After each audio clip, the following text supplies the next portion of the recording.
Oho. Moi, mä oon Hannu. Mä olin pyöräilemässä. Pyöräily on sikahauskaa! Tule mukaan! Nivelrikko on maailman yleisin nivelsairaus. Onneksi sen ennaltaehkäisy on helppoa.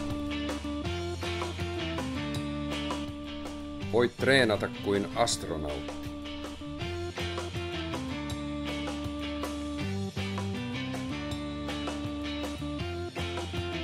Pistä itsesi likoon leijonain lailla.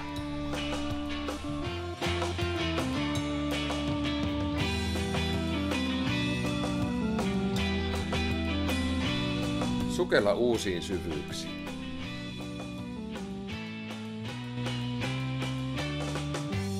Avarra mieltäsi uusiin taajuuksiin ja jammaa itsesi festarikuntoon.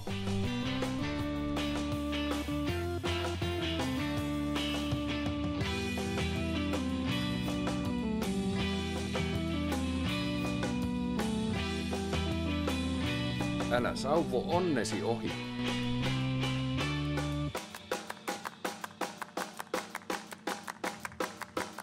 Ja voihan sitä liikkua monella muullakin tavoin. Liikkumisen ei tarvitse olla tylsä. Opettele tuntemaan kehosi. Se on kuitenkin tärkein ihmissuhteisiin. Jo puoli tuntia liikuntaa päivässä ehkäisee tehokkaasti nivelrikkoa.